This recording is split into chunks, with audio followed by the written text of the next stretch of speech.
No doubt अपने समय के सबसे बड़े कॉमेडियन और एक हस्ती असरानी साहब का जाना पूरे बॉलीवुड के लिए नहीं, पूरे वर्ल्ड के सिनेमा के लिए एक अपूरणीय क्षति है। नमस्कार दोस्तों, तो कैसे हैं आप लोग। 20 अक्टूबर 2025 को एक सैड न्यूज, दुखदाई खबर मिली, जो हमारे फिल्म इंडस्ट्री के एक बहुत ही प्रसिद्ध मशहूर हस्ती, उनका देहांत हो गया।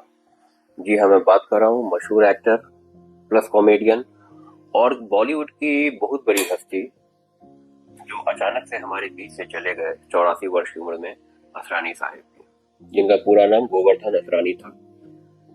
असरानी साहब मूवी में अपने कॉमिक अंदाज और कॉमिक टाइम के लिए जाने जाते थे। उनका जो वर्किंग टेन्योर रहा वो लगभग 50 साल रहा। 50 साल तक वो सिनेमा इंडस्ट्री में एक्टिव रहे और मोर देन 350 मूवीज में उन्होंने काम किया। तो इतना लंबा जिस व्यक्ति का स्पैन होगा, जिसका वर्किंग एक्सपीरियंस होगा, उसका मूवी में किस लेवल की क्वालिटी होगी, ये हम और आप अंदाजा लगा सकते हैं।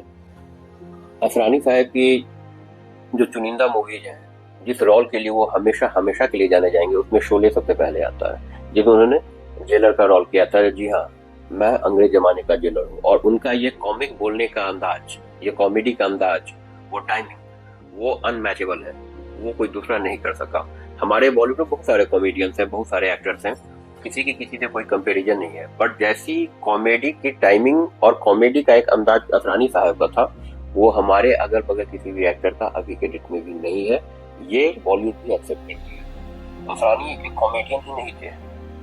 असरानी जो लीड एक्टर होते थे, चाहे राजेश खन्ना हो या अमिताभ हो या जितेंद्र हो या धर्मेंद्र हो, उस समय के जो भी बड़े एक्टर्स थे, जो लीड एक्टर होते थे, उनकी ठीक वो कॉपी हुआ करते थे मूवी में, यानी उनके सप्लीमेंट्री हुआ करते थे, जिसके बिना मूवी नहीं चलेगी। अगर आज के डेट में कोई बड़ी हस्ती है मूवी इंडस्ट्री में, फिल्म इंडस्ट्री में, तो उनकी जो हिट मूवीज है, अगर आप उसको 1960, 70, 80 के दौर में उठा करके देख लीजिए, तो उसमें असरानी साहब का रोल भी आपको दिखेगा और काफी कंट्रीब्यूटरी रोल दिखेगा, जिसने मूवी को उस मुकाम तक पहुंचाया है। आप शोले में देख लीजिए, नमक हराम में देख लीजिए, आज की ताजा खबर में देख लीजिए, बालिका वधू में देख लीजिए, और ऐसी ढेर सारी मूवियां हैं। हिंदी के अतिरिक्त उन्होंने गुजराती मूवीज में भी काम किया, कुछ एक मूवी भी डायरेक्ट की है।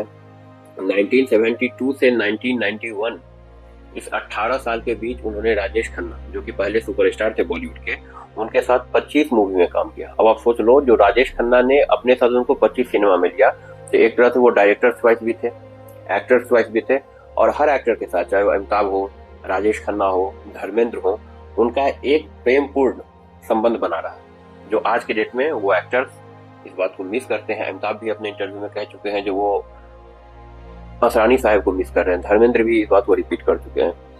तो एक ऐसा एक्टर जिसका जाना पूरे बॉलीवुड के लिए अपूरणीय क्षति है, हम इस चैनल के माध्यम से उनको श्रद्धांजलि देते हैं। आज हमारे बीच वो एक्टर नहीं है जिन्होंने 60-70 के दौर में लोगों को कॉमेडी का एक नया अंदाज दिया और लोगों को हंसना सिखाया था। नो डाउट अपने समय के सबसे बड़े कॉमेडियन और एक हस्ती असरानी साहब का जाना पूरे बॉलीवुड के लिए नहीं, पूरे वर्ल्ड के सिनेमा के लिए एक अपूरणीय क्षति है। कलाकार किसी देश, समय, काल की सीमा से बंधा हुआ नहीं होता है, और असरानी साहब भी इसी फिलोसफी के थे। असरानी साहब का कहना था, जो कलाकार वही है जो लोगों को हंसा सके, उन्हें बहला सके।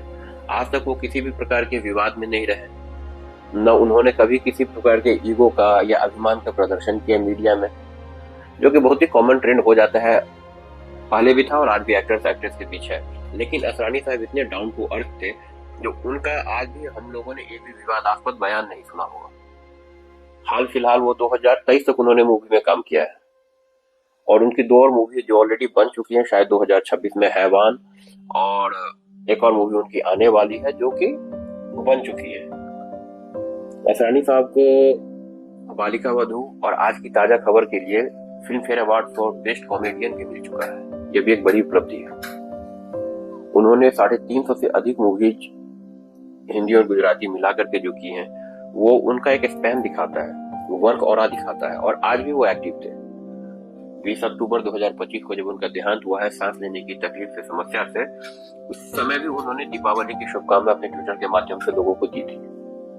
एक जिंदा दिल व्यक्ति जो हमेशा लोगों को हंसाता रहा, अपने बेबाक अंदाज से, अपने डायलॉग डिलीवरी के तरीके से और अपने कॉमिक टाइमिंग से, और डायरेक्टर्स का पहला पसंद बन चुका था। ये लाइफ उनको ऐसे ही नहीं मिली थी, काफी स्ट्रगल के बाद मिली थी। एक मिडिल क्लास फैमिली का बच्चा, और वो भी 1960-70 के दौर में। और वो फिल्म में आकर के छोटे छोटे रोल्स करके इतने बड़े रोल तक पहुंच करके इतनी बड़ी उपलब्धि हासिल करना, ये पूरी एक स्ट्रगल की कहानी है। जरूरत है ऐसे समय में असरानी साहब जैसे कलाकारों से प्रेरित होने की, समाज को स्वस्थ और स्वच्छ हंसी देने की, स्वस्थ कॉमेडी की, एक हेल्दी कॉमेडी, इसकी परंपरा असरानी साहब ने शुरू की थी।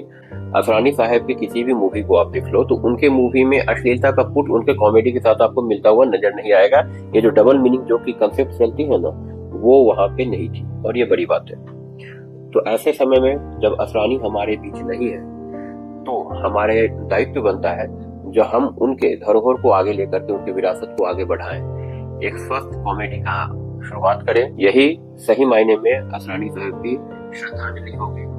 उनके बताए हुए रास्ते पे, उनके दिखाए हुए रास्ते पे जो उन्होंने अपने सिनेमाओं के द्वारा दिखाया है, आगे कलाकारों को फॉलो करना चाहिए। कॉमेडी का एक स्वस्थ अंदाज, वो जितना 1960-70 के दौर में एक्टिव थे उतना वो 1990 के दौर में, 2000 के दौर में, 2010-20 के दौर में भी एक्टिव थे।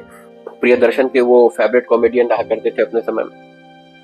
माला माल वीकली, हलचल, गरम मसाला जैसी काफी मूवीज हैं जिनमें उनके रोल काफी अच्छे थे। आप हाल फिलहाल के लगभग 10-15 साल की प्रियदर्शन के सिनेमाओं को देखो जिसमें अक्षय कुमार लीड रोल में होते थे, उसमें असरानी का एक पर्टिकुलर फेमस कैरेक्टर होता ही था।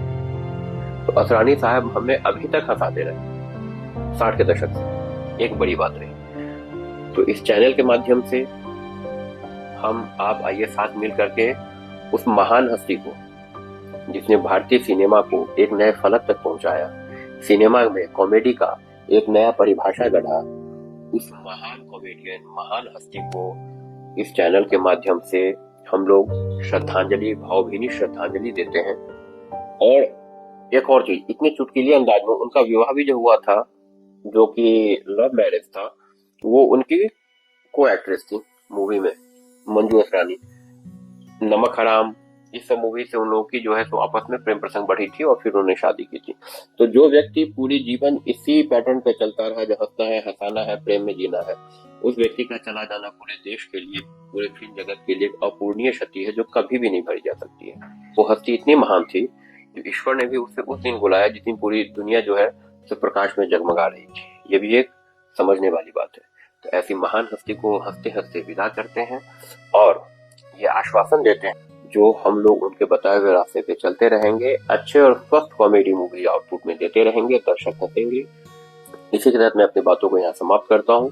मिलते हैं इस चैनल में किसी नए वीडियो, नए रिव्यू के साथ। तब तक बने रहिए हमारे साथ।